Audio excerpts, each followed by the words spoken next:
네, 제22대 국회의원 선거방송 YTN과 함께하고 계십니다. 네, 실시간으로 전해지고 있는 개표 상황과 함께 이번 총선의 판세도 분석해보겠습니다.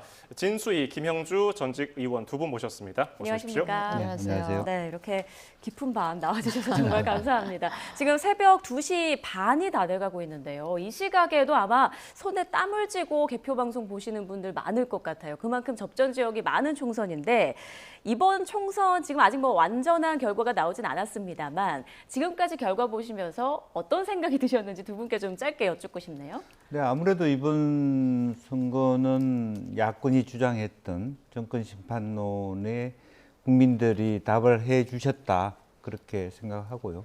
그런 의미에서 민주당 스스로가 잘한 투표 선거였다라고 보기보다는 대통령과 여당의 어떤 능력에 대한 평가였다 그렇게 보는 것이 좋을 것 같고요.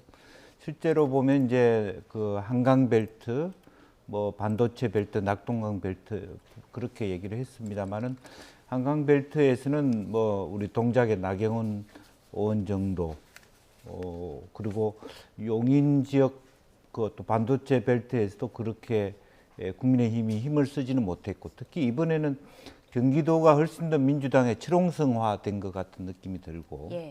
다만 이제 낙동강 벨트가 굉장히 많은 기대를 했음에도 불구하고 실제로 본선거에서 경남하고 부산의 투표율이 제고되면서 마지막에 흔들리는 또 그러니까 양산도 흔들리고 일부 낙동강 벨트가 흔들리고 또 실제로 이제 우려했던 수영, 뭐 연제, 해운대 이런 지역도 보수 결집을 통해서 막아내는 이제 그런 부분이었는데 종합적으로 보면 그럼에도 불구하고 민주당이 전국 정당화하는 데 성공하지 않았겠냐. 당락을 떠나서. 예컨대 울산에서도 거의 대등한 투표율을 하고 아쉽게 떨어지지만 이제 그런 부분에 있어서 이렇게 평가할 수 있고 반면에 여전히 국민의힘 쪽에서는 호남 지역을 전혀 진입하지 못하고 있다.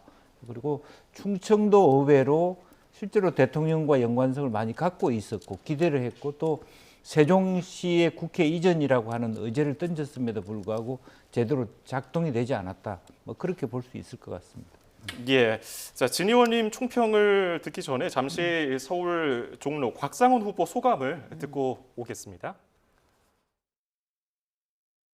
매 순간이 참 어려웠고요.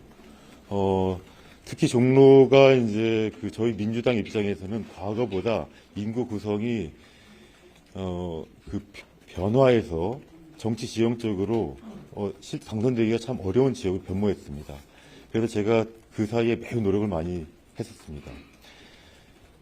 다행히도 거기 저희 민주당의 경선 과정에서도 각종 여론 조사를 통해서 저 곽상원을 계속 지지해 주셨고 결국 후보가 되었고 지난 13일 동안의 선거 과정에서도 사실 그 고비도 많았고 많은 어려움이 있었습니다만 그 실제로 체험적으로는 제가 지금 최종적으로 몇 퍼센트 격차가 날지는 모르겠는데 저는 실제로는 체감적으로는 출구 조사만큼 느꼈습니다.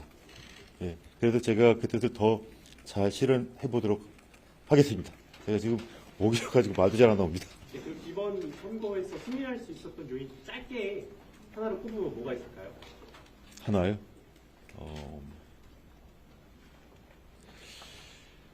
하나의 요인만 있지는 않을 것이고요. 하나의 요인만 있지는 않을 것이고요.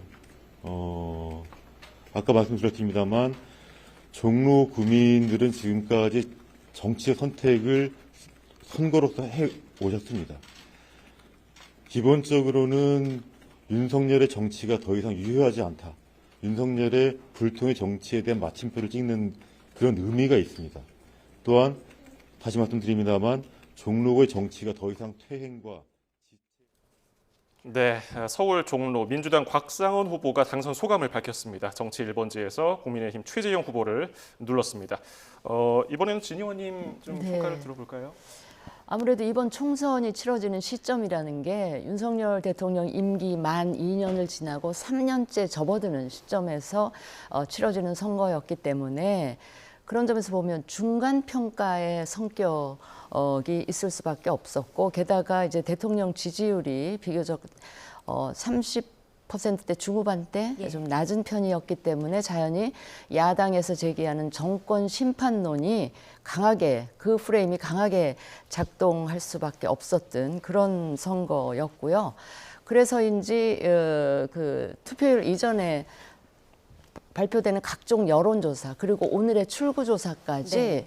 사실은 그 국민의힘의 참패가 예상이 됐었던 이제 그런 선거였는데 막상 이제 개표가 진행되고 이미 이제 당선이 확정된 지역들도 속속 나타나고 있는데 일단 저희 예상보다 초접전 지역이 굉장히 많았고요. 특히 예. 이제 수도권 지역을 중심으로 많았고 근데 이 그 개표 결과를 제가 보면서 느낀 게 많은 전문가들이 샤이 보수가 있는 것 같다라는 전망을 해주셨는데 그랬던 것 같습니다. 그래서 그 샤이 보수의 존재 때문에 부산이 굉장히 국민의힘으로 보면 많이 출렁였었는데 예. 상당히 선방을 아까 이제 김 의원님이 언급을 하셨지만 상당히 선방을 해냈고요. 그 다음에 또 하나가 그 민주당 후보 중에 막판에 이 논란거리가 됐던 후보들 있지 않습니까? 김준혁 후보라든지 양문석 후보, 또 공영훈 후보.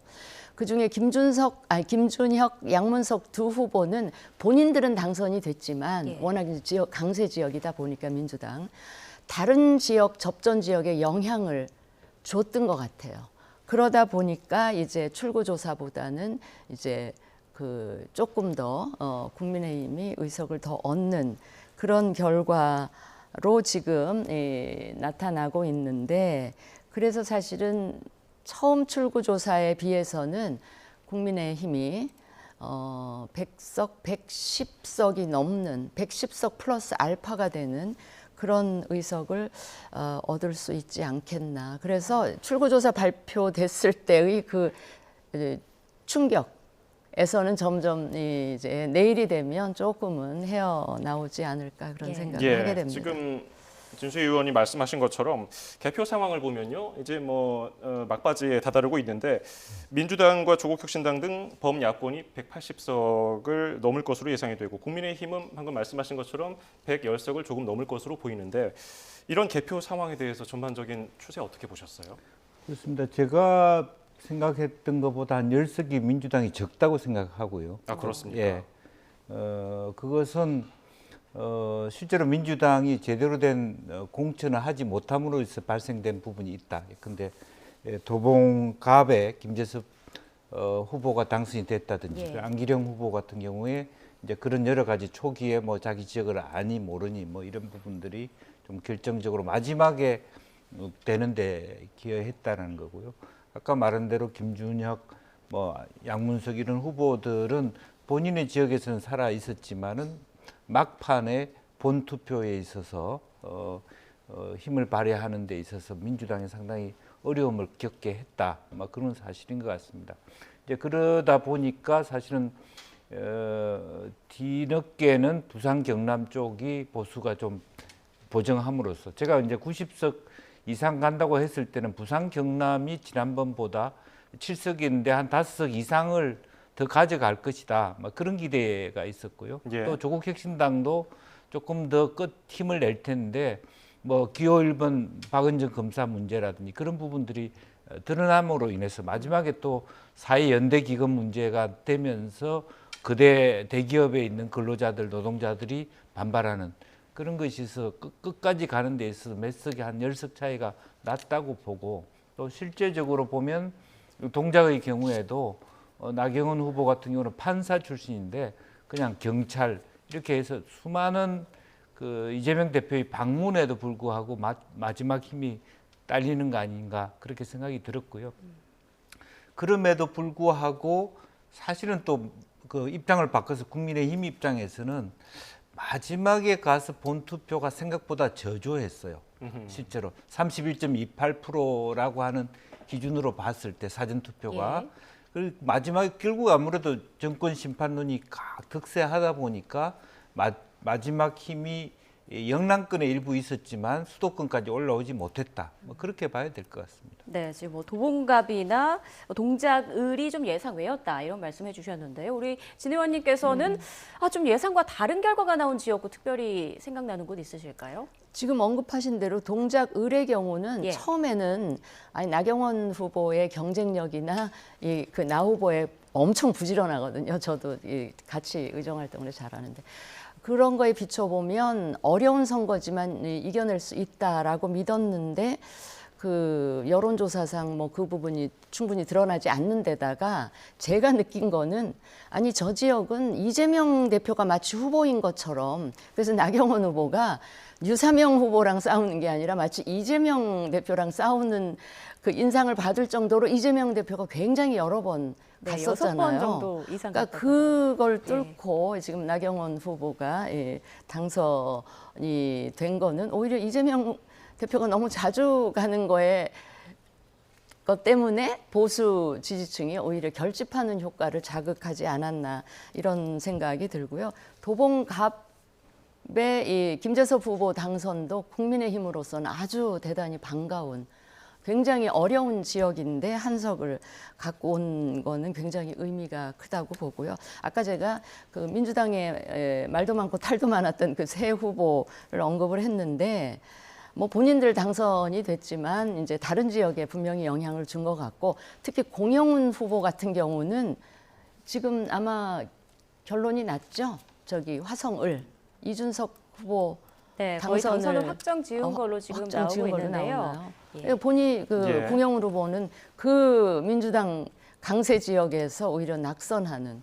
그래서 제가 보면 이번 총선에서 가장 대형 사건은 이준석 후보의 화성을에서의 당선이 아닐까 싶을 정도로 예. 어쨌든 그 허물 많은 새 후보가 어떤 그 식으로든 이번 총선 판세에 영향을 주었다는 부분은 이제 이재명 대표나 민주당으로서는 굉장히 뼈아프게 생각할 수 있는 부분인 것 같습니다. 예, 눈에 띄는 지역 세 군데 정도 설명해 주셨는데 주요 격전지 보면은 한강 벨트의 경우 네. 양당이 굉장히 사활을 걸지 않았습니까? 여기서 좀 눈여겨본 지역 있으시다면요.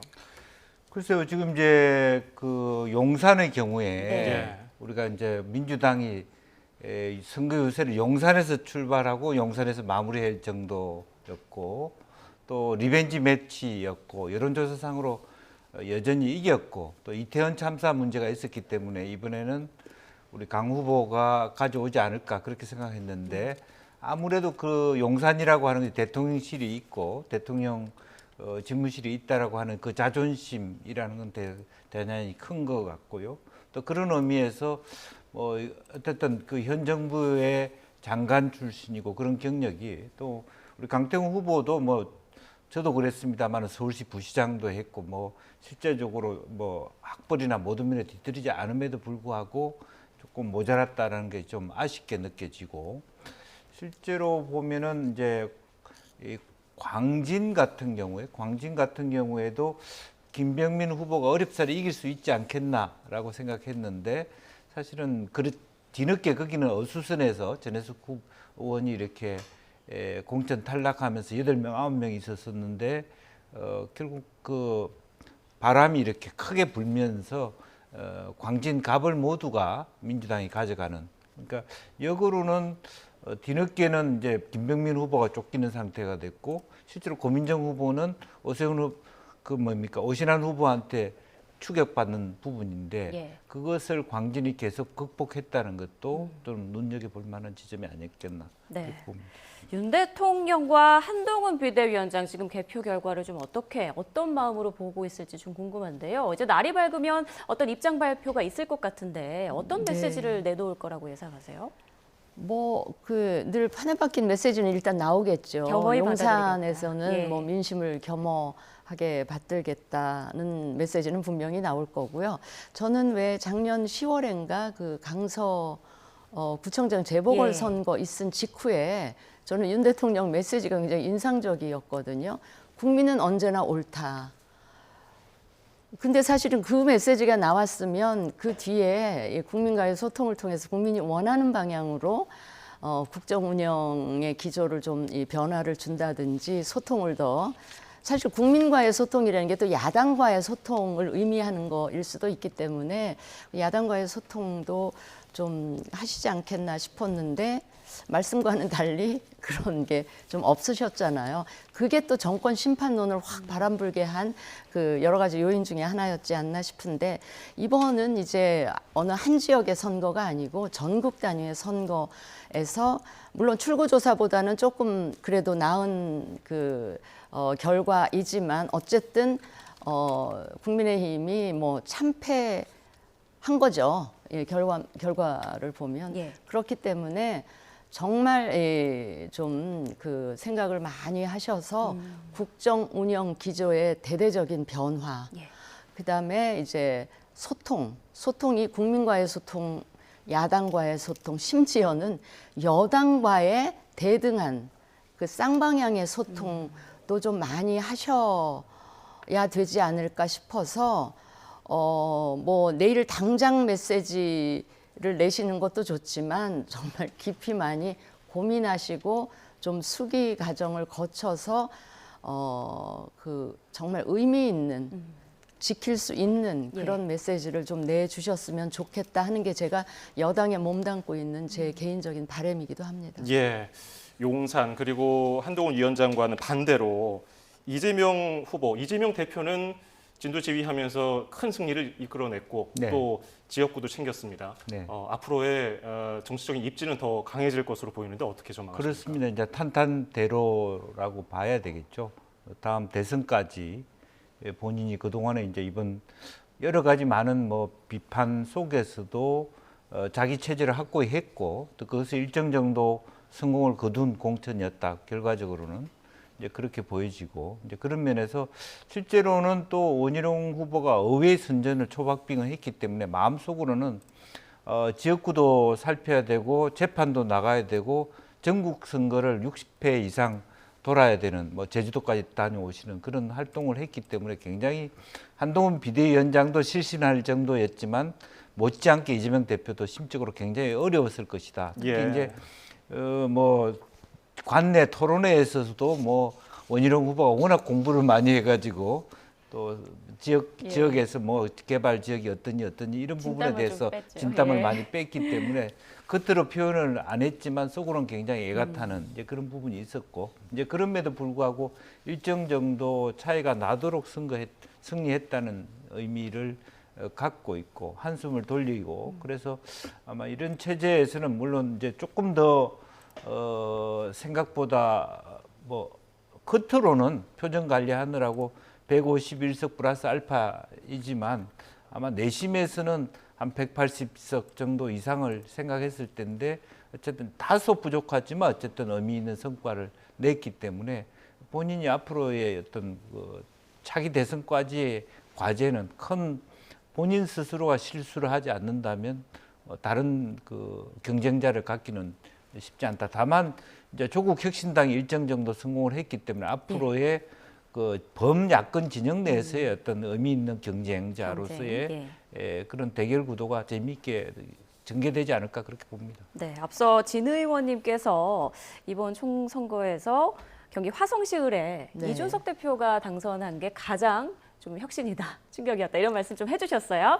자, 관련해서 경기 화성시 을에서 4수 끝에 국회 입성에 성공한 개혁신당 이준석 대표가 당선 소감을 밝혔습니다. 잠깐 듣고 이야기 이어가겠습니다. 바로 직전에 전국 단위 선거에서 대승을 이끌었던 그 당의 대표였던 사람이 왜 당을 옮겨가지고 이렇게 출마할 수밖에 없었을까라는 것에 대해서 윤석열 대통령께서 한번 곱씹어 보셨으면 하는 생각입니다. 차원이 다른 의정활동으로 저희가 윤석열 정부의 잘못된 지점들을 지적해 나가는 그런 정치를 하겠습니다. 네, 진 의원님. 이준석 후보, 이준석 대표의 말을 들어보면 윤 대통령에게 메시지를 좀 건넨 것 같아요. 어떻게 들으셨어요? 그러니까 이준석 그 후보로서는 당연한 심정이자 생각이지 않겠습니까? 그러니까 청년 정치인으로서 그 당을 이끌면서 두 번의 전국 선거를 그 승리로 이끌었음에도 불구하고 그 선거 직후에 거의 쫓겨나다시피 당을 나올 수밖에 없었던 이준석 후보는 저런 생각을 할 수밖에 없다는 점이 저는 제가 개인적으로 충분히 이해가 간다고 생각을 합니다. 예. 예, 그런가 하면은 광주 광산 을에 출마했던 이낙연 새로운 미래 후보는 좀 어렵게 됐는데 네. 이 점에 대해서는 어떻게 평가하셨습니까? 글쎄 저는 일정 정도 시점이 지나면 그래도 호남이 이낙연 총리 또 새로운 미래에 대해서 조금은 마음의 정을 표현할 거라고 생각했는데 끝까지 그런 게 없었습니다. 예. 이제 그래서 안타까울 텐데 이것도 일종의 보면 진영 논리 또 양당 체제가 아주 격돌하면서 생기는 문제다. 그러니까 이탈하지 말자라고 하는 이제 호남 내부에서의 어떤 합의 구조 속에서 민주당을 이탈하는 부분에 대해서 전혀 호남 전체에서 움직이지 않았다라고 하는 부분이고요. 그것이 이제 뭐 이낙연 전 총리뿐만 아니라 김영주 의원이나 또 조홍천 의원이나 민주당을 이탈했던 사람들에 대한 표심이었다 그렇게 보고 우리 사회에 정말 배신하면 안 된다 이런 생각들도 들고요. 그만큼 현 국민들이 특히 야권의 지지자들 꼭 민주당 당원이 아니더라도 현 정권과의 대결 구도를 얼마나 아주 무겁게 생각하는가, 꼭 이겨야 되겠다는 간절함이 그와 같은 조금의 어떤 이낙연 총리 한 사람의 당선도 허락하지 않게 했다라는 것은 좀 곱씹어 볼 만한 대목이다 그렇게 봅니다. 네. 성남 분당갑에서는 이제 안철수 후보가 당선이 지금 확실시 되고 있는데요. 이 결과는 좀 어떻게 생각하세요? 사실은 그 지역은 될 분이 되셨다 이런 생각이 이제 결과를 놓고 보니까 드는데 출구조사를 보고 저는 깜짝 놀랐거든요. 네, 그다음에 좀 이제 달랐죠. 출구조사 이전에 예. 그 선거운동 기간에 여론조사 공표 금지 기간 시작되기 전에 발표된 여론조사 몇 군데를 보면 또 이광재 후보가 이기는 걸로 나온 조사들도 있었기 때문에 안철수 후보의 그 결과가 굉장히 저는 개인적으로 궁금했었는데 뭐 당으로서도 다행이고 안철수 후보 개인으로서도 굉장히 다행스럽게 일단 생각보다는 넉넉한 표차로 이 당선이 되셔서 앞으로 안철수 후보의 경우는 당권 도전에 이어서 뭐 워낙에 이제 대선 후보였기 때문에 좀 정치적 미래가 좀 탄탄하게 열리지 않을까 그런 생각이 듭니다. 예, 그런가 하면은 영등포 갑 지역에서는 김영주 후보가 당적을 바꿔가면서 출마를 했는데 최현일 민주당 후보에게 고배를 마셨네요. 네. 이 점은 어떻게 보셨습니까? 아마 이제 그 기본적으로는 뭐 최 후보가 구청장도 했고 나름대로 당선할 수 있는 역량이 있어서 그렇기는 합니다만은 국민의힘 당원들 입장에서는 20년 동안 하나의 어떤 그 뺏어오기 위해서 어찌 보면 하나의 대결적 지점에 있었던 분이 자기 당에 갑자기 와서 자기가 도와야 되는 그런 이제 후보가 됐다는 것에 대해서 일정 정도 한동훈 비대위원장이 좀 미웠을 겁니다. 이제 그런 면에서 결속력을 갖기가 어려웠다라고 하는 측면이 있고요. 저는 개인적으로 안타까운 것은 김영주 의원이 그냥 단순한 의원이 아니라 민주당 몫의 국회 부의장까지 하셨기 때문에 본인이 컷오프 되는 것에 대한 마음이 아픈 건 알 수 있지만 자기의 정치에 17대 제와 같이 자기 정치의 마무리를 저런 식으로 민주당 국회 부의장 하셨던 분이 국민의힘으로 당직을 옮겨서 떨어져서 정치를 마무리한다. 더 정치를 하실지는 모르겠습니다만은 매우 안타깝게 생각하고 이제 그런 면에서 이번 큰 판의 흐름 자체에서 정권 심판론이 작동하는 이 선거에서 그런 선택을 한 것이 결국 패인이 아니었나 그렇게 봅니다. 네. 자, 이번 선거의 최대 변수로 떠올랐던 그 조국혁신당 여론조사상 그 굉장히 높은 지지세가 좀 보였는데 이게 총선 결과로까지 좀 이어진 모양새예요. 네. 앞으로 조국 대표 향후 어떤 정치 행보 어떻게 예상하세요? 그러니까 이게 조국혁신당은 그냥 제3지대에 있는 군소정당 원오브댐이 아니고 명실상부하게 제3당의 반열에 지금 올라서 있더라고요. 그래서 최근에 언론을 이렇게 보면 이재명, 그러니까 선거운동 기간에 이재명 대표, 한동훈 위원장, 조국 대표 세 분이 거의 같은 비중으로 기사가 나오는 걸 보고 이제 원내 제 명실상부한 3당의 지위를 차지하고 있구나. 그러니까 상당히 빠른 시간 내에 그런 위치까지 오게 된 거죠. 그거는 많은 예, 분들이 지적을. 잠시만요, 네. 의원님. 분당갑 안철수 후보가 소감을 밝힌다고 하는데 잠깐 듣고 올까요? 먼저 분당 판교 주민 여러분들께 진심으로 감사의 말씀드립니다. 그리고 선전하신 이광재 후보께도 위로의 말씀 드립니다. 이번 선거를 통해서 주민들께서 정말 진정으로 무엇을 원하는지를 배운 소중한 시간이고 소중한 경험이었습니다. 그 마음 절대로 잊지 않겠습니다. 그리고 또 정부에 대한 국민의 매서운 회초리를 경험했습니다.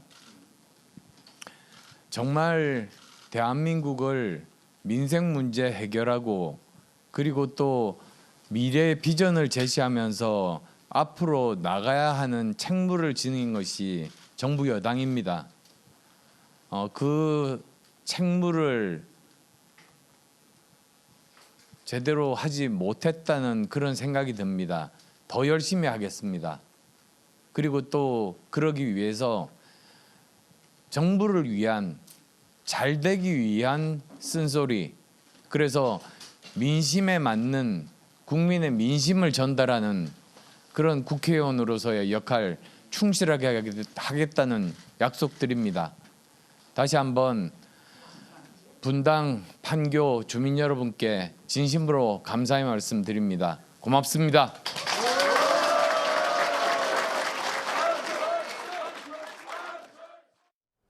네, 성남 분당갑에서 당선된 안철수 후보의 당선 소감 들어봤는데요. 지금 이 시간대에 접전을 벌이다가 당선된 후보들 당선 소감 현장 연결하느라 대담이 좀 끊어지는 점 시청자 여러분의 양해 부탁드리겠고요. 네, 이 시각 개표 상황 잠시 보고 대담 이어가겠습니다. 예, 조예진, 김현수 앵커 나와주세요.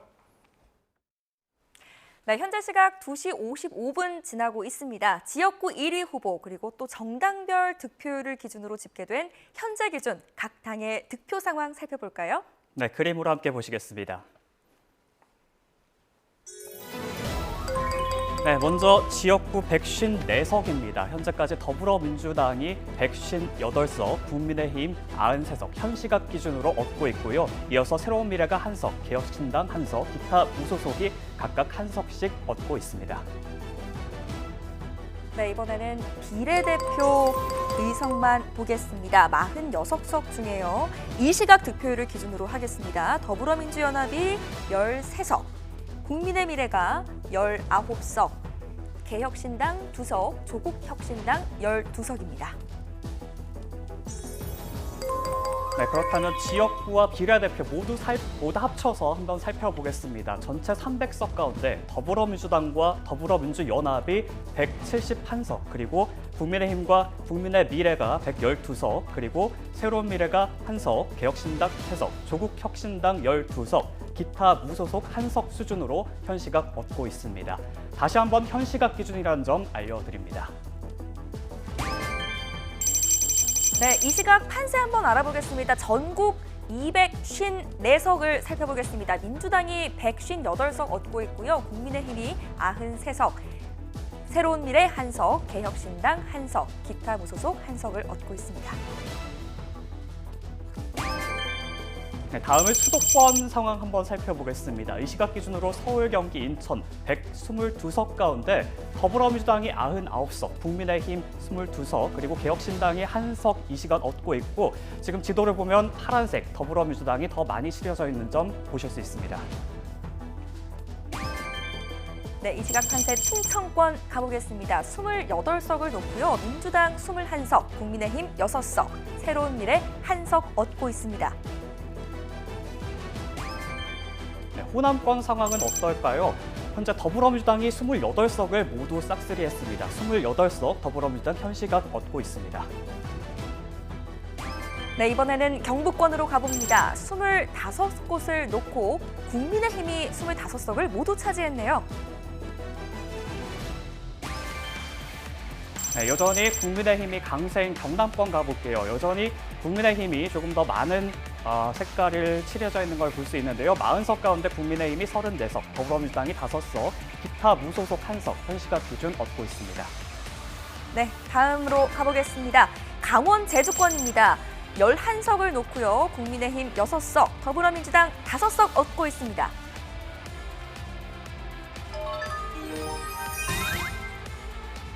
네, 이번에는 이 시각 개표 상황 기준으로 권역별 판세를 한번 살펴보겠습니다. 먼저 평균 연령 34.6세인 지역구, 이준석 후보와 더불어민주당 공영훈 후보, 한정민 후보, 국민의힘에서 이렇게 세 후보가 맞붙었는데 현재 이준석 후보의 당선이 확정됐습니다. 네, 다음 관심 지역 가보겠습니다. 민주당 텃밭에서 친명이냐 반명이냐 격돌했습니다. 민주당 민형배 후보가 당선 확정지었습니다. 다음은 서울 종로입니다. 대통령이 떠난 정치 1번지 민심은 어디로 향했을까요? 더불어민주당 박상원 후보가 50.9%의 득표율로 당선을 확정지었습니다. 네, 다음 관심 지역구입니다. 서울 영등포 갑입니다. 어제의 동지가 오늘의 적 탈당 매치입니다. 당선 최현일 후보가 당선됐습니다. 네, 다음은 서울 동작갑입니다. 박빙 리턴 매치에 돌아온 중전까지 맞붙었습니다. 현재 1위 더불어민주당 김병기 후보가 49%의 득표율로 달리고 있고요. 그 뒤로 장진영 후보, 국민의힘 장진영 후보가 46.5%의 득표율로 뒤를 달리고 있습니다. 그 뒤는 새로운미래 전병헌 후보가 달리고 있습니다. 네, 다음 지역입니다. 녹색정의당의 마지막 보루 지역입니다. 과연 결과는 김성회 후보, 민주당 김성회 후보가 당선 확실시되고 있습니다. 네, 경기 부천 을입니다. 당적을 바꾼 5선 현역의 다자구도의 승부는 어떻게 펼쳐졌을까요? 더불어민주당 김기표 후보가 당선이 확정됐습니다. 네, 다음 지역은 경기 남양주 갑입니다. 야권의 지지세가 분산될까요? 모일까요? 최민희 후보, 민주당 최민희 후보 당선 확정입니다.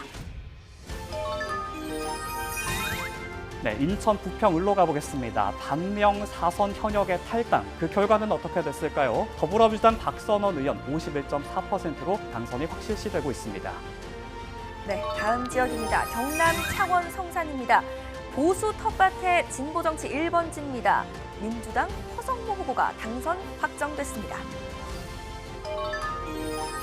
대구 중구 남구입니다. 공천 취소 파문이 일었고 여당 안방 사수할 수 있을까요? 김기웅, 국민의힘 김기웅 후보가 58.3%로 당선 확정됐네요. 한강벨트 최전선 무패 질주냐 설옥전이냐 서울 광진을에서 50.3%를 얻고 있는 민주당 고민정 후보가 유력해 보입니다. 네, 다음은 보수 진보를 대표하는 여전사의 빅매치로 관심을 모았던 지역입니다. 서울 중구 성동 갑에서는 더불어민주당 전현희 후보가 당선을 확정지었네요. 4년 전에는 890표 차였습니다. 다시 붙었습니다. 서울 용산 지역에서 51.8%로 국민의힘 권영세 후보 당선. 40년 전의 동지가 오늘은 어떨까요? 운동권 승부처입니다. 서울 마포을에서는 더불어민주당 정청래 후보가 국민의힘 함경 후보를 꺾고 당선이 확실시되고 있습니다. 정권 심판이냐 절치부심이냐 수도권 풍향계는 어디로 향했을까요? 서울 동작을 지역에서 55.7%로 국민의힘 나경원 후보가 확실해 보입니다. 이 시각 기준 상황 살펴보고 있습니다. 어제의 동지가 오늘의 적입니다. 탈당 매치가 이루어진 서울 영등포 갑에서는 더불어민주당 최현일 후보가 당선이 확정됐습니다. 원조 친명이냐 1호 영입 장관이냐 경기 수원 병으로 가보겠습니다. 개표 완료됐습니다. 55.4%로 민주당 김영진 후보 당선. 다음 지역 살펴보겠습니다. 지난 총선에서는 1%포인트대 초박빙 승부가 있었던 지역인데요. 경기 평택병에서 재격돌한 두 후보입니다. 더불어민주당 김현정 후보와 국민의힘 유이등 후보. 현재는 더불어민주당 김현정 후보가 당선을 확정지었습니다. 반도체 벨트에 불꽃 튀는 검경 대결. 경기 용인 갑입니다. 50.2%로 민주당 이상식 후보 당선 확정입니다. 평균 연령이 34.6세인 아주 젊은 지역구입니다. 이 유권자들의 선택은 어디로 향했을까요? 이준석 개혁신당 후보가 당선이 확정됐습니다. 불꽃 튀는 현역 의원의 맞대결입니다. 경기 화성정 지역 55.2%로 민주당 전용기 후보 당선 확정입니다. 예측 불허 낙동강의 최대 관심 지역입니다. 경남 양산을에서는 국민의힘 김태호 후보가 당선을 확정졌습니다.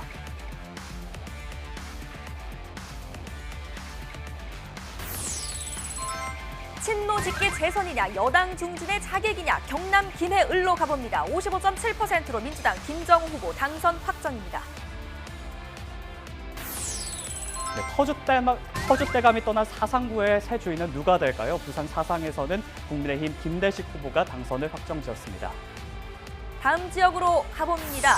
북구 재선이냐 부산 5선이냐 한판 승부가 벌어지는 곳 부산 북구 갑입니다. 50.6%로 민주당 전재수 후보 당선 확정입니다. 다음은 귀향한 IT 전문가와 내리 5선의 경륜을 쌓은 후보가 맞붙었습니다. 부산 사하을입니다. 국민의힘 조경태 후보가 현재 당선이 유력한 상황입니다. 네, 개표 막바지를 달리고 있는 상황입니다. 이 시각 기준으로 지역구와 비례의석 모두 합해서 1위 기준으로 봤을 때 민주당 계열이 180석을 조금 웃도는 것으로 지금 예측이 되고 있고요. 국민의힘에서는 110석을 조금 웃돌 것으로 예상이 되고 있는 상황입니다.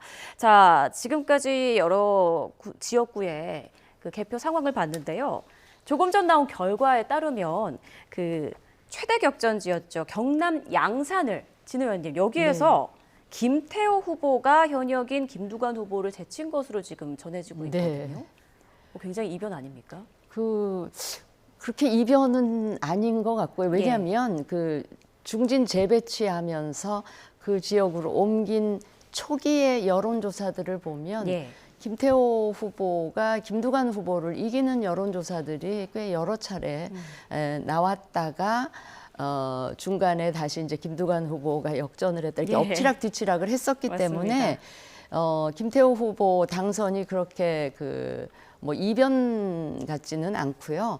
김태호 후보가 워낙에 이 지역의 유권자들이랑 스킨십도 좋고 굉장히 친화력도 뛰어나고 그래서 한 번 만나면 다 좋아할 수밖에 없는 이런 정도의 친화력이 있는 그런 정치인이라서 뭐 충분히 지역을 바꿔서 이렇게 나갔어도 또 경남도지사를 했었기 때문에 경남도의 주민들은 김태호 지사 시절을 기억하면서 김태호 후보에게 많은 지지를 보내지 않았을까 그런 생각을 합니다. 민주당 쪽에서는 경남 양산을 결과가 좀 뼈아플 것 같은데요. 네. 제가 이제 지지난 주말에 김두관 후보 만났습니다. 지역사무소에서. 그때만 해도 굉장히 뭐 자신감을 갖고 있었고 이길 수 있을 것이라고 생각했는데 아마 이제 마지막 본선거 때 어떤 뭐랄까 보수 결집이 있었다 그렇게 봐야 될 것 같고요. 또 그런 배경에는 크게 두 가지가 작용할 수 있다고 생각합니다. 우선은 김준혁 후보가 보수층에 대해서 여러 가지 박정희 전 대통령의 문제라든지 또 친일 문제라든지 또 뭐 군인들에 대한 문제라든지 이런 부분들을 결집할 수 있는 원인 제공을 했고 두 번째는 문재인 대통령이 일선 정치에 활동했다. 사상구도 가고 그제도 가고 이래 양산에 또 계시지 않습니까? 이제 그런 부분들이 오히려 선거 결과에 있어서는 마이너스 역효과를 냈다. 저는 그렇게 봅니다. 보수가 결집하는 원인 제공이 됐다. 이제 그렇게 뭐 평가는 각자 다를 수 있습니다만은 오히려 가만히 계시는 것이 훨씬 더 선거에 도움이 됐지 않았겠나 그렇게 보여집니다. 예, 그런가 하면은 충남 공주 부여 청양에 박수현 민주당 후보가 정진석 국민의힘 후보를 이겼네요. 3번 붙었나요? 네. 예. 그래서 뭐 그동안에 어렵게 지난번에도 이기려고 했는데 개인의 어떤 뭐 그런 프라이버시 문제가 있어서 어렵는데 아마 거기는 이제 전체적인 판세 자체가 가늠하기 어려웠던 것이 실제적으로 정권 심판론이 있었습니다만은 충남이란 지형 자체가 사실은 윤 대통령에 대한 선호도가 있고 정진석 부의장이 워낙 또 그동안에 오래 닦아왔던 곳이고 그렇기 때문에 간단한 곳은 아니었습니다. 이제 그럼에도 불구하고 끊임없이 이렇게 두들긴 결과를 선전으로 이렇게 가져왔다. 뭐 그야말로 이제 땀을 흘려서 얻어낸 결실이다 그렇게 봐야 될 것 같습니다. 네, 이번 총선 윤석열 정부 3년 차에 치러졌다는 점에서 중간 평가다 이렇게 볼 수 있는데 네. 남은 임기 동안 레임덕이 불가피할까요? 어떻게 생각하십니까? 그러니까 전반기 2년도 여소야대로 이렇게 힘겹게 국정 운영을 해왔는데 이제 남은 3년도 결국은 여소야대 국회를 국회하고 부대끼면서 이제 국정을 운영해 나가야 되는데 그래서 저는 계속 거듭 드리고 싶은 말씀이 지난 2년과는 아주 근본적으로 좀 다른 생각과 태도와 이 방향, 기조를 가지고 운영을 해주셨으면 좋겠다. 국민의 소리 더 많이 듣고요. 야당이랑 소통하시고 그 이재명 대표의 뭐 사법 리스크와는 별개로 야당, 제1야당의 대표이기 때문에 그 이재명 개인을 만나신다고 생각하지 마시고 제1야당의 대표를 만난다 생각하시고 소통을 적극적으로 하셔서 손을 내미셔야만 야당으로부터 협조도 끌어낼 수가 있기 때문에 그런 식으로 국정 운영을 해 나가셔야 국민들이 편안해지시거든요. 그래서 국민들을 생각하시고 야당과의 소통을 적극적으로 하시라. 그리고 여당에게도 여당으로서 역할을 할 수 있는 공간을 좀 열어 주시라는 말씀을 꼭 드리고 싶습니다. 네, 이번 여권 총선을 이끈 한동훈 위원장에 대한 책임론도 나올 것 같은데요. 앞으로 한동훈 위원장의 행보는 어떻게 예상하세요? 글쎄 한동훈 위원장이 정말 호롤단신 정치 경험도 없이 전국 단위 그러니까 여당 대표하고 전국 단위의 선거를 이끌면서 사실 정말 한동훈 위원장으로서는 더할 수 없는 최선을 다 하고 모든 걸 쏟아 부은 것만은 사실이기 때문에 저는 이 결과를 놓고 굳이 책임을 따지자면 윤석열 대통령의 책임이 한 7, 8 정도 되고요. 훨씬 크다. 네, 한동훈 비대위원장의 책임은 뭐 한 2 내지 3 정도. 그러니까 한동훈 비대위원장의 책임이 있다면 저는 저 개인적으로는 선거 캠페인의 프레임을 정권 심판론의 맞불을 야당 심판, 2조 심판론으로 가져가면 결국은 정권 심판론에 말릴 수밖에 없는 상황이라서 그것과는 아주 질적으로 다른 민생, 그다음에 앞으로 남은 기간 대통령이 일을 좀 할 수 있게 의석을 좀 주십시오라는 읍소 이렇게 갔더라면 어떻겠나 하는 그런 아쉬움이 진하게 있습니다. 예. 그렇게 되면은 사실상 임기 내내 윤석열 대통령은 여소야대 상황을 계속 진행시키고 있는 건데 조국혁신당이 이제 제3당이 될 가능성이 지금 높은 상황이고요. 그러면 기존의 제3당이었던 녹색정의당은 뭐 데스노트라고 할 그런 얘기도 있을 만큼 캐스팅 보터 역할을 하기도 했었는데 그럼 조국혁신당은 제3당으로서 어떤 방향성을 가지고 앞으로 움직일까요? 글쎄요, 이제 기본적으로 아주 간명하게 현 정권 심판을 했고 그것에 대한 반사이익을 얻었는데 문제는 조국혁신당의 이제 조국 당 대표가 갖고 있는 리스크가 지금 2심 실형이 나와 있는 상태이기 때문에 본인 스스로도 뭐 외신 기자 질문에 대해서 어떤 대선 부분은 그럴 수 있는 상황이 아니다. 현실적인 어려움이 있을 겁니다. 그랬을 때 조국혁신당이 문제는 누구를 얼굴마담으로 내세울 것이냐 이런 문제가 있을 것 같고요. 예. 아무리 이번에 뭐 선전을 해서 13석, 14석 얻을 수 있지만 전체 말하자면 과반의석을 어쨌든 민주당이 얻었기 때문에 전체 국회의장이라든지 상임위원장의 배분권, 주도권을 민주당이 갖고 있기 때문에 협조할 수밖에 없는 자연스럽게 연대하는 지형으로 갈 수밖에 없고 또 조국혁신당 내부에서는 어쨌든 새로운 조국 대표를 대신할 만한 이재명 대표의 같이 이제 파트너십이 할 수 있는 누군가를 찾아내야 되는 과제가 있다 그렇게 보고 그 기간 동안에는 어쨌든 민주당과 함께 손잡고 말하자면 현 정권에 대해서 비판하는 목소리를 해야 되는데 이제 앞으로 이제 22대 국회가 우선은 대통령께서도 아직까지 야당 대표를 한 번도 만나보지 않았다라고 하는 부분에 대해서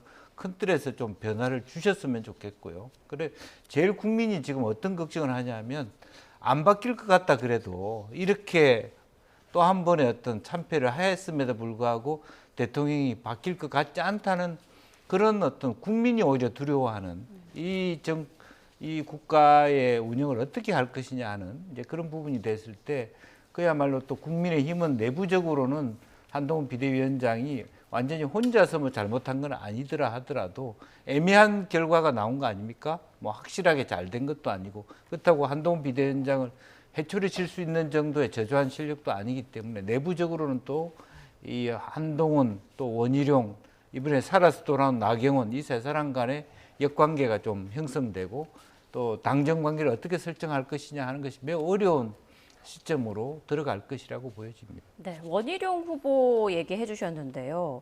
이제 인천 기항을은 예비 대선전이다 뭐 이런 말도 있지 않았습니까? 원희룡 후보가 이번에 이재명 대표에게 졌는데 향후 어떤 방향으로 좀 정치 활동을 이어갈 거라고 보세요? 그러니까 그 계양을은 그 워낙에 민주당 강세 지역이기 때문에 원희룡 후보가 이기기는 굉장히 힘들 것이다. 다만 그 표차에 따라서 갖는 의미가 굉장히 다를 것이다. 설사 지더라도 그 원희룡 후보의 경우는 이재명 당대표와 자발적으로 싸우겠다고 나선 분 아닙니까? 그러니까 당을 위해서 어떻게 보면 자신을 그러니까 희생하면서 그 지역에 출마를 한 것인데 저도 사실은 원희룡 후보는 그러니까 정치적인 자산을 얻는 것이었기 때문에 그런데 이 지금 결과도 보면 두 자릿수가 아니고 한 자릿수 차이잖아요. 네, 7,700여 표 차가 난 걸로 그러니까 어쩌면 나왔거든요. 뭐 오차범위 내일 수도 있는데 그 정도로 그 적은 격차로 졌기 때문에 더더욱 원희룡 후보의 앞으로 당내 이 당권 혹은 대권 주자로서의 입지가 좀 탄탄해졌다 이렇게 평가를 할 수가 있겠습니다. 예.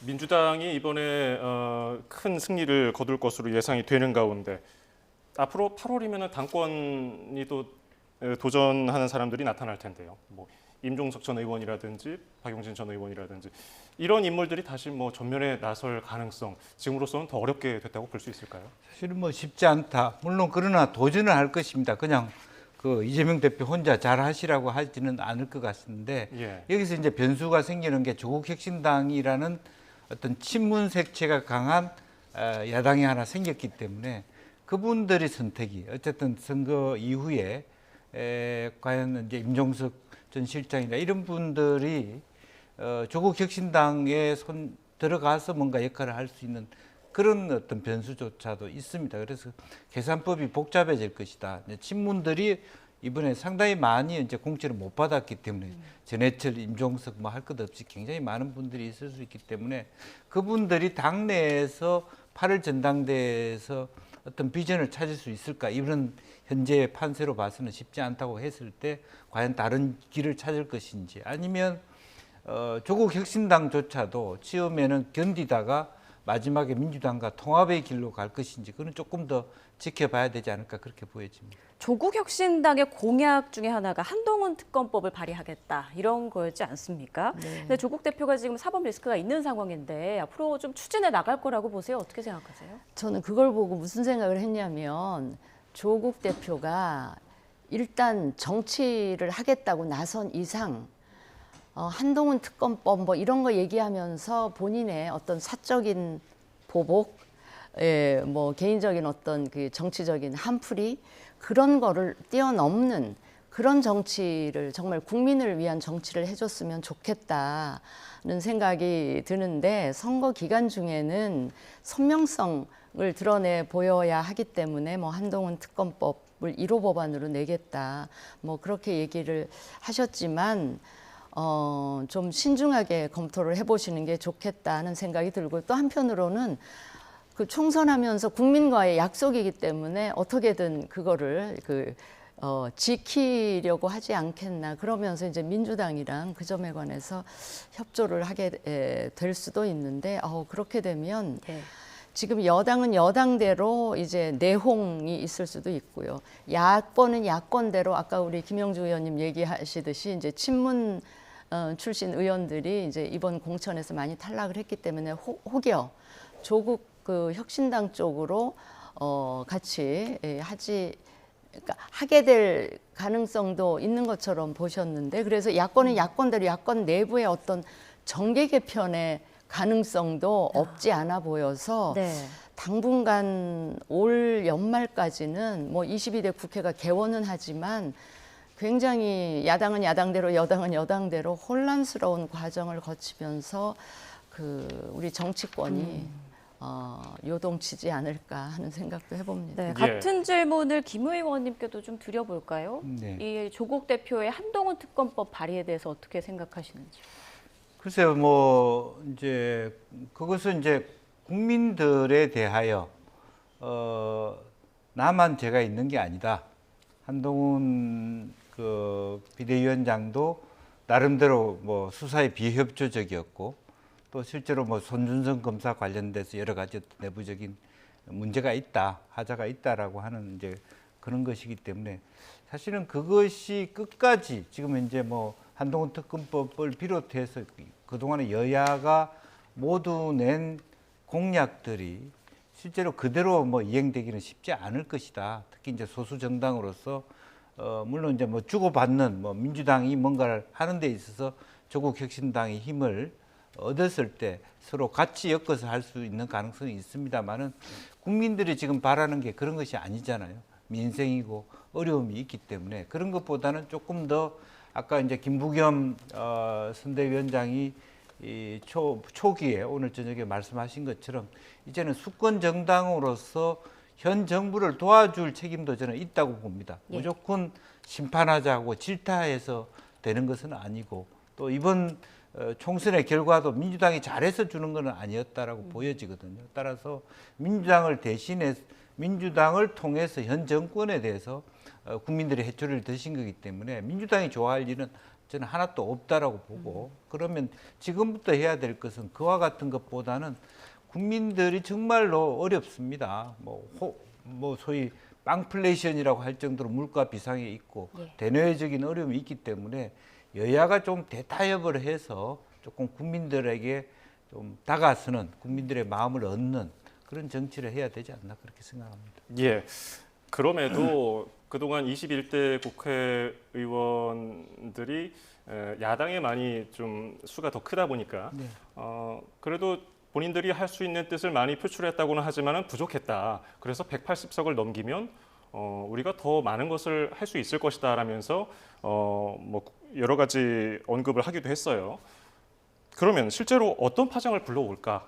예를 들면 뭐 국회 선진화법이 무력화된다, 뭐 패스트트랙 단독을 추진할 수 있다, 여러 가지 사안들이 있잖아요. 그렇죠. 시나리오별로 어떤 걸 상정해 볼 수 있을까요? 우선은 뭐 과반을 넘었으니까 국회의장을 하고 상임위원회 주요 중요 상임위를 먼저 선점하려고 하고, 180석이 넘었기 때문에 아까 말씀하신 대로 패스트트랙이라든지 대통령 거부권이라든지 그런 부분에 대한 정리를 하고, 또 필리버스터도 그만두게 할 수 있는 부분이기 때문에 그냥 말 그대로 그야말로 어떤 그 헌법에 대한 개헌이라든지 탄핵을 제외하고는 무소불위의 어떤 권력을 지금 야권이 갖게 됐습니다. 이제 그런 만큼의, 그렇다고 해서 그 권력을 다 사용한다는 것이 이 국민들이 주신 뜻이 아니라고 생각하고, 그런 권한을, 막강한 권한을 절제하면서 올바른 방식으로 쓸 수 있는 지혜가 필요한 때가 아닌가 그렇게 보여집니다. 예. 네.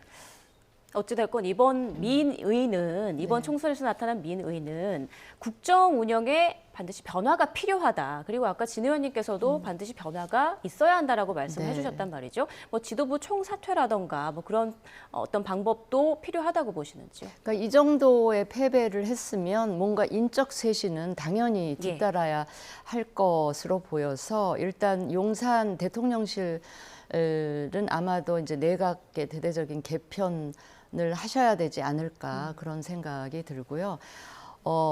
일단 지금 그 당 쪽을 보면 비대위 체제인데 일단 총선이 끝났기 때문에 어떤 식으로든 이전 전당대회를 통해서 새로운 지도부를 뽑게 되면 그건 자연스럽게 이제 인적 쇄신이 되는 거기 때문에 그러니까 당은 당대로 대통령실은 대통령실대로 인적 쇄신을 꽤 하면서 앞으로 국정 운영 방향 기조 이거에 어떤 식으로 변화할지에 대해서는 이 당과 대통령실이 정말 쌍방향으로 수평적인 그런 소통을 하면서 뭔가 합의점을 모색해 나가는 그런 과정이 꼭 필요할 것 같습니다. 저는 사실 이런 노력을 작년 10월에 강서 그 재보궐선거 직후에 했었더라면 총선 결과가 이렇게까지 되지는 않았을 텐데 하는 아쉬움이 있어서 이번 총선을 계기로 삼아서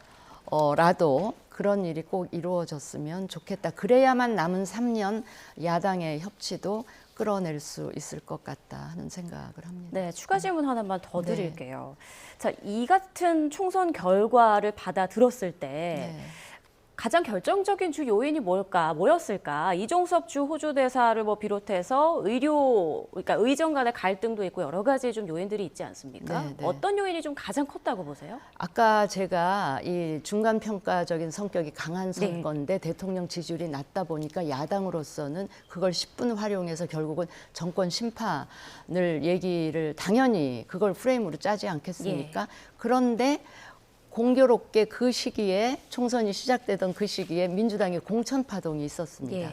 그 공천 파동의 과정을 거치면서 그 정권 심판론이 오히려 이제 그 무리한 공천 이런 것 때문에 국민적인 비판의 방향은 이제 민주당으로 향했었는데 어쨌거나 공천이 이제 마무리되고 이제 본격적인 선거전으로 들어갈 그 무렵에 하필 이종섭 대사건이라든지 황상무 그 수석의 그 망언이라든지 또 뭐 그 대파 사건도 있었지 않습니까? 그런데 이종섭 대사건이나 황상무 수석의 발언이 나왔을 때 그거를 바로 속전속결로 신속하게 저는 그 대응을 했었어야 되는데 너무 늦었다. 이게 시간을 끌고 하면서 이제 욕은 욕대로 먹고 결국은 했어야 될 일을 하면서도 효과를 못 본. 그러니까 그 사건들이 결국은 조금은 사그라들어 있었던 정권 심판론에 확 불을 붙이는 그런 계기를 오히려 우리 쪽에서 제공했다라고 하는 것이 제가 계속 뼈아프게 생각하는 대목이거든요. 그게 가장 직접적인 계기가 되지 않았나 싶습니다. 물론 그 2년 동안 누적된 어떤 정책 실패라든지 인사 관련한 여러 이 문제라든지 그런 게 누적되어 있던 거기에 이제 그런 요인들이 확 이제 불이 붙으면서 정권 심판론이 이제 활활 타오르게 됐던 거 아닌가 제때 싶습니다. 빠르게 대처 못한 것이 또 큰 요인이 됐다 이런 말씀이시군요. 예. 사실 지난주 중반부터 선거 날까지 여론조사는 공표가 안 되지 않습니까? 그렇다 보니까 그 사이 깜깜이 기간에 어떤 여론의 흐름이 변화가 좀 있었다고 보세요? 아까 제가 이제 여론조사 전문가들이 방송에 나와서 얘기를 그런 질문에 답하는 걸 귀담아 들었는데 큰 틀의 변화가 없더라. 이제 그 얘기는 무슨 뜻이냐면 그만큼 정권 심판이라고 하는 부분에 큰 대의가 있었기 때문에 자잘한 그런 부분에 대해 그 자잘하다고 말하기는 어렵습니다만은 큰 중요한 이슈임에도 불구하고 총선거의 특성상 각자 지역 자기 지역에 매몰되다 보니까 그걸 전체 의제화하기 어려웠다 그렇게 봐야 될 것 같고요. 그러나 그럼에도 불구하고 예를 들어 저는 분당 두 자리가 다 넘어간 것이 실제로 김준혁 후보의 발언 그런 것이 저는 컸다고 봅니다. 그러니까 그 보수 지역 아닙니까? 실제적으로 보면 안철수 의원이 어려웠던 게 판교가 있지 않습니까? 그러니까 IT R&D 자금을 대통령이 말하자면 낮추고 그러면서 굉장히 어려운 싸움을 한 거거든요. 또 그쪽 지역은 의대도 많다, 병원도 많단 말입니다. 의사 가족도 많기 때문에 굉장히 어려울 수밖에 없었는데 실제적으로 보면 큰 틀에서는 보이지 않았지만 미세하게 보수 결집 지역에는 좀 더 엘리트층이 사는 보수 결집 지역에서는 작동이 되었다. 예. 그것이 바로 이제 그 분당 가벌이 국민의힘으로 넘어간 배경이 있고 부산 양산을 비롯해서 말하자면 해운대가 작동한 그런 부분으로 작동했다. 그렇게 봐야 될 것 같습니다. 네. 이번 선거의 어떤 주요 변수로 많은 전문가들이 투표율을 꼽았고요. 네. 그리고 세대별 투표율, 특히 젊은 세대, 중도층의 투표율이 얼마나 될까 이 부분도 관심이었는데 일단 최종 투표율은 67%로 나왔습니다. 이번에 어떤 부분이 가장 좀 많이 작용했다고 보세요? 그러니까 우리가 보통 보면 그 60대 이제는 60대도요. 전반 후반이 투표 행태가 좀 달라요. 네. 왜냐하면 옛날에 그 약간 그 운동권 출신들이나 그 전두환 시대를 살았던 그런 분들이 이제 60대가 되면서 그 60대의 한 절반 정도까지는 오히려 민주당 지지 성향이 강한, 그러니까 40대, 50대, 60대 전반.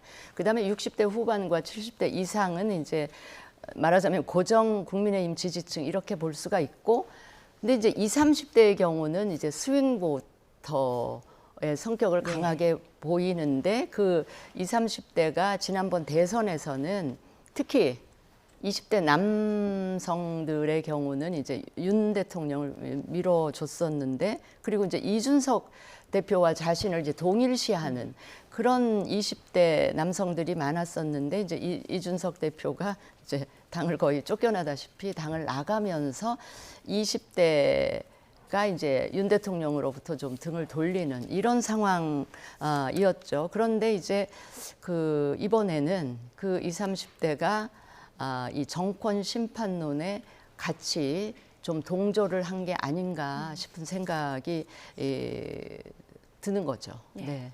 그리고 저는 저 사전 투표에 대해서 좀 말씀을 드리고 싶은데, 저는 좀 그 후보에 문제가 있었던 세 후보 있지 않습니까? 막말 논란. 네네. 그 김준혁, 양문석, 뭐 공영훈 후보 이 세 후보하고 관련된 부분을 보면, 만약에 사전 투표 제도가 도입되지 않았더라면, 본 투표만 있었더라면 저는 그 효과가 더 많이 나타나지 않았을까. 이미 보수층의 투표율에 영향을 줬을 것이다. 아니 이미 이제 사전 투표를 통해서 예.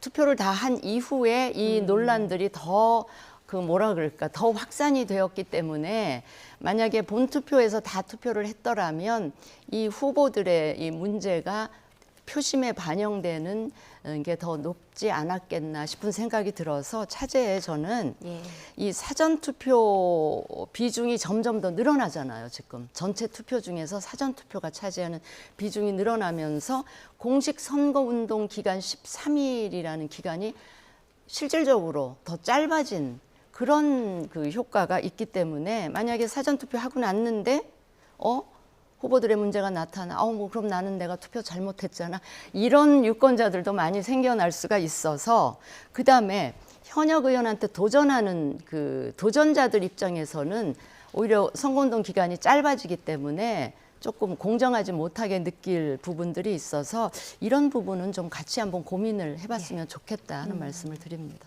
예. 자, 지금 이제 개표가 막바지에 가고 있는 이 시점에 이 힘든 시간에 좋은 말씀해 주셔서 감사합니다. 두 분, 진수희, 김영주 전직 두 의원과 함께 이번 총선 분석해봤습니다. 고맙습니다. 고맙습니다.